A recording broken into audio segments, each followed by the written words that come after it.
6. bölüm Ses efektleri ve arka fon müziği. Bu bölümde videoya ses derinliği katacağız. Alt menüden ses efektlerine tıklayın. Patlayan sahnelere uygun efektler ekleyin.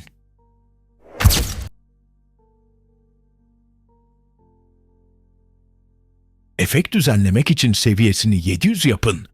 Böylece rahatsız etmeden eşlik eder.